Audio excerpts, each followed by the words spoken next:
ચાલો આજે આપણે કેટલાક ખૂબ જ રસપ્રદ ધાર્મિક લખાણોમાં ઊંડા ઉતરીએ. આપણી પાસે કેટલાક દસ્તાવેજો છે જે એક વાર્તા કહે છે અને આ વાર્તા છે ઈશ્વર અને માનવતા વચ્ચેના સંબંધની. એક એવી સફર જે પથ્થરની શિલાઓ પર લખેલા નિયમોથી શરૂ થાય છે અને અને સીધા માનવ હૃદયમાં વસતા આત્મા સુધી પહોંચે છે. આ દસ્તાવેજો 3 અલગ અલગ કરારોની રૂપરેખા આપે છે, એક જૂનો અને એક નવો, પણ નવા કરારને પણ 2 ભાગમાં વહેંચવામાં આવ્યો છે. તો આપણો હેતુ એ સમજવાનો છે કે આ કરારો વચ્ચે શું તફાવત છે અને આ વિકાસ આપણને શું શીખવે છે. બરાબર. અને આને ખબર છે, માત્ર નિયમોના સમૂહ તરીકે જોવું એ ભૂલભરેલું હશે. સ્ત્રોતો તેને એક યાત્રા તરીકે રજૂ કરે છે, એક આધ્યાત્મિક પરિપક્વતાની યાત્રા, જેમ કોઈ વ્યક્તિ બાળપણથી પુખ્ત વય સુધી પહોંચે છે બસ એલી રીતે. આ કરારો માનવતાના ઈશ્વર સાથેના સંબંધના વિકાસના તબક્કાઓ દર્શાવે છે. તે બાહ્ય શિસ્તથી શરૂ થઈને આંતરિક સ્વભાવમાં પરિવર્તિત થાય છે. ખૂબ સરસ. તો ચાલો આયા યાત્રાના પહેલા પગથિયાથી શરૂઆત કરીએ. દરેક કરારનો પાયો શું છે? સ્ત્રોતો મુજબ પહેલો કરાર નિયમશાસ્ત્ર પર આધારિત હતો, જે દૂતો દ્વારા અને પછી મૂસા મારફતે આપવામાં આવ્યો હતો.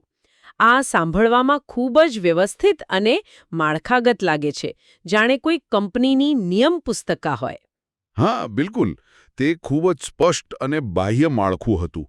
નિયમો સ્પષ્ટ હતા, પરિણામો પણ સ્પષ્ટ હતા, અને સંદેશાવ્યવહારની જે શૃંખલા હતી ને એ પણ ખૂબ જ વ્યાખ્યાયિત હતી. ઈશ્વર પોતાનો સંદેશ દૂતોને આપે, દૂતો મૂસાને આપે અને મૂસા લોકોને આપે. મતલબ ઈશ્વર અને સામાન્ય માણસ વચ્ચે ઘણા સ્તરો હતા. આ એક એવો પાયો હતો જે સ્પષ્ટતા અને વ્યવસ્થા પર ભાર મૂકતો હતો. તો પછી નવા કરારમાં આટલો મોટો ફેરફાર શું આવ્યો? પાયો કેવી રીતે બદલાયો? પાયો તો સંપૂર્ણપણે બદલાઈ ગયો. નવો કરાર કોઈ નિયમ પુસ્તિકા પર નથી. એ પુત્રના બલિદાન પર આધારિત છે, ખાસ કરીને વધસ્તંભ પર વહેવડાવેલા લોહી પર. આ એક ખૂબ જ મોટું પરિવર્તન છે.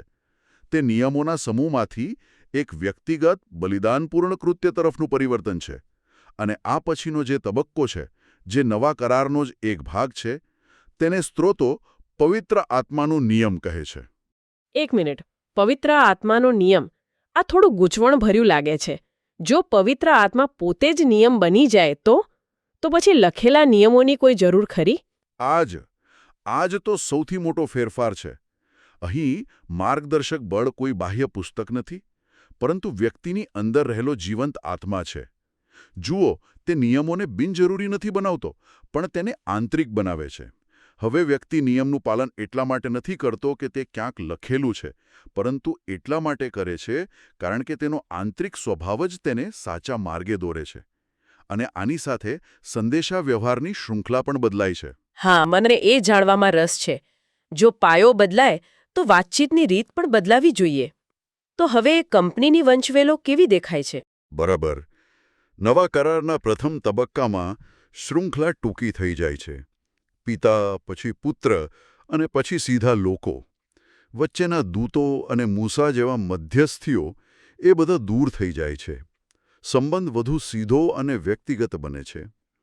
અને પછી અંતિમ તબક્કામાં પવિત્ર આત્માના નિયમ હેઠળ શૃંખલા પિતા, પુત્ર, પવિત્ર આત્મા, લોકો બને છે. અહીં પવિત્ર આત્મા એક નવા માર્ગદર્શક તરીકે ઉમેરાય છે, જે લોકોની અંદર રહીને કાર્ય કરે છે. તો દરેક તબક્કામાં ઈશ્વર અને લોકો વચ્ચેનું અંતર ઘટતું જાય છે. તે એક દૂરના રાજાથી શરૂ થઈને પછી એક શિક્ષક દ્વારા અને અંતે એક આંતરિક માર્ગદર્શક સુધી પહોંચે છે. આ તો પાયાની વાત થઈ, પણ આ કરારો માનવતાની સૌથી મોટી સમસ્યા, જેને સ્ત્રોતો પાપ કહે છે, તેની સાથે કેવી રીતે વ્યવહાર કરે છે? મને લાગે છે કે અહીં જ ખરી કસોટી થાય છે. હા, અને આ તફાવત આખી ચર્ચાનું કેન્દ્રબિંદુ છે. સ્ત્રોતો ખૂબ સ્પષ્ટ છે કે પ્રથમ કરારની ભૂમિકા દોષારોપણ છે. એનો મુખ્ય ઉદ્દેશ્ય હતો પાપ શું છે તે ઉજાગર કરવાનો. તે એક અરીસા જેવું છે જે તમને બતાવે છે કે તમારા ચહેરા પર ડાઘ છે. તે ડાઘને ઓળખાવે છે, તેની ગંભીરતા સમજાવે છે, પણ તેને સાફ કરી શકતો નથી. એટલે તે પાપનું નિદાન કરે છે, પણ કોઈ ઈલાજ આપતો નથી. આ તો એક એવા ડૉક્ટર જેવું થયું જે કહે કે તમને ગંભીર બીમારી છે અને પછી તમને ઘરે મોકલી દે. એ તો ખૂબ જ નિરાશાજનક સ્થિતિ હોવી જોઈએ. તો પછી ઉપચાર ક્યાંથી આવે છે? ઉપચાર બીજા તબક્કામાં આવે છે. પુત્ર દ્વારા સ્થાપિત નવો કરાર. એ પ્રાયશ્ચિત લાવે છે. વધસ્તંભ પરના બલિદાન દ્વારા તે પાપોની ક્ષમા માટેનો માર્ગ ખોલે છે. જ્યાં નિયમશાસ્ત્રનો અરીસો માત્ર ડાઘ બતાવી શકતો હતો, ત્યાં પુત્રનું લોહી તે ડાઘને ધોઈ નાખવાની શક્તિ એટલે કે ઉપચાર પ્રદાન કરે છે. આ નિદાનથી ઉપચાર તરફનું એક મોટું અને આશાસ્પદ પગલું છે. ને પછી તેની માફી મેળવવી. નિદાન અને ઉપચાર. પણ મને એવું લાગે છે કે વાર્તા અહીં પૂરી ન થવી જોઈએ. શું કોઈ એવી વ્યવસ્થા છે જે ભવિષ્યમાં આ બીમારીને થતી જ અટકાવે? એક પ્રકારની આધ્યાત્મિક રોગ પ્રતિકારક શક્તિ? તમે બિલકુલ સાચા છો. અને આ જ આ માળખાને વધુ ગહન બનાવે છે. અંતિમ તબક્કો, જે પવિત્ર આત્માના નિયમ હેઠળ છે, તે આજ્ઞાપાલન અથવા કહો કે પાપ પર વિજય મેળવવા વિશે છે. તે માત્ર પાપોની ક્ષમા વિશે નથી, પરંતુ લોકોને પાપ પર જીત મેળવવા માટે સશક્ત બનાવવા વિશે છે.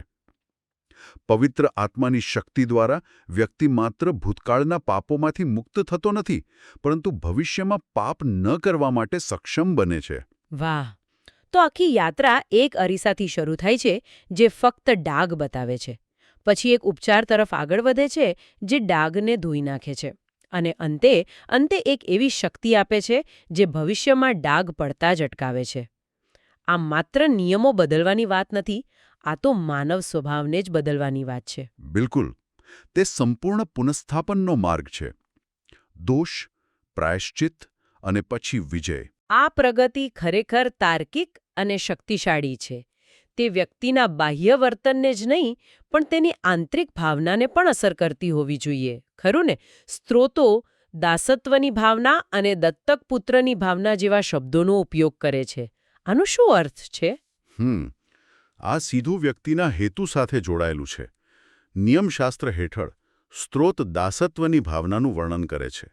આનો અર્થ એ છે કે આજ્ઞાપાલન મુખ્યત્વે ભયમાંથી આવે છે. સજાનો ભય, ઈશ્વરની નારાજગીનો ભય. તે એક એવો સંબંધ છે જ્યાં વ્યક્તિ નિયમોનું પાલન કરે છે કારણ કે તેને કરવું પડે છે, એટલા માટે નહીં કે તે કરવા માંગે છે. આ તો એવા કર્મચારી જેવું થયું જે ફક્ત એટલા માટે કામ કરે છે કારણ કે તેને ડર છે કે બોસ તેને નોકરીમાંથી કાઢી મૂકશે. તે ફક્ત ન્યૂનતમ જરૂરિયાત પૂરી કરશે, ક્યારેય પોતાના દિલથી કામ નહીં કરે. તો આ ડરની ભાવના પ્રેમમાં કેવી રીતે પરિવર્તિત થાય છે? પરિવર્તન વધસ્તંભ દ્વારા આવે છે.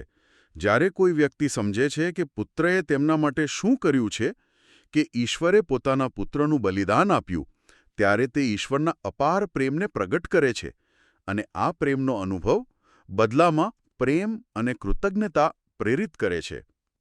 આનાથી દત્તક પુત્રની ભાવના પ્રાપ્ત થાય છે. હવે વ્યક્તિ ઈશ્વરને એક કઠોર ન્યાયાધીશ તરીકે નહીં, પરંતુ એક પ્રેમાળ પિતા તરીકે જુએ છે.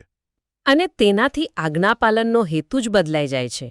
હવે તે કોઈ ભાગીદાર જેવું છે જે કંપનીના મિશનમાં વિશ્વાસ રાખે છે અને જુસ્સાથી કામ કરે છે.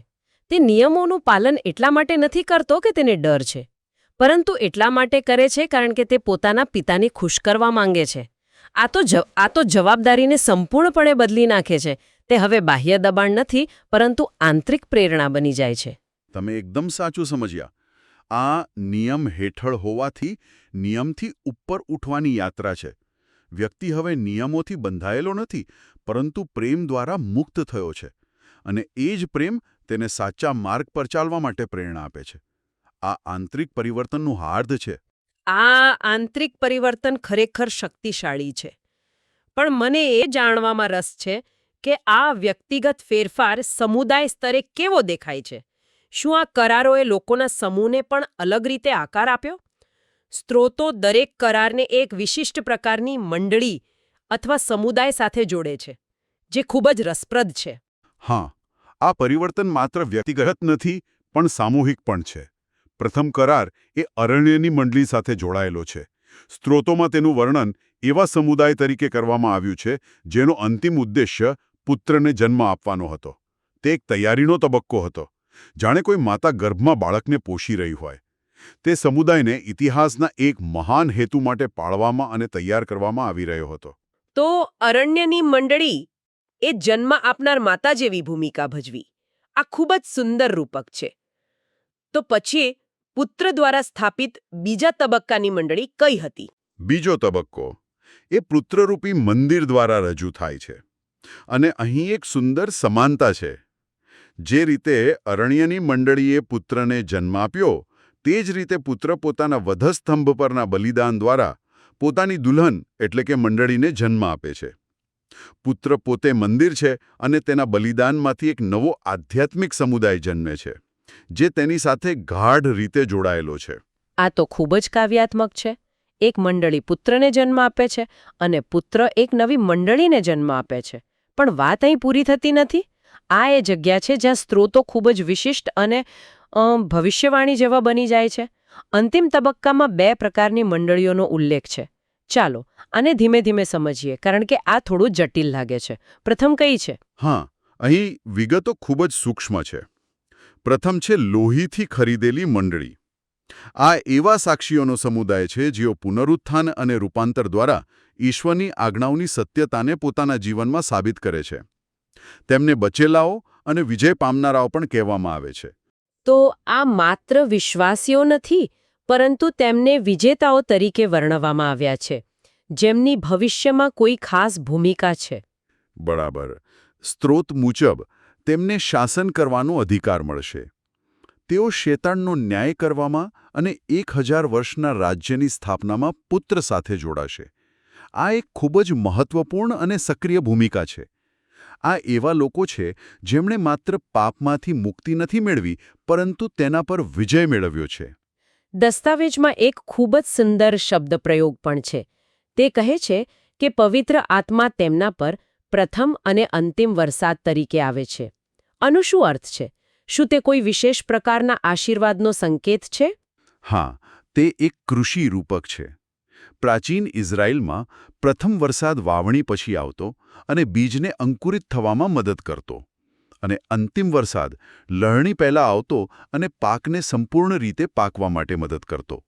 આધ્યાત્મિક રીતે આ પવિત્ર આત્માના વિશેષ અભિષેક અથવા શક્તિના 2 મુખ્ય સમયગાળા દર્શાવે છે.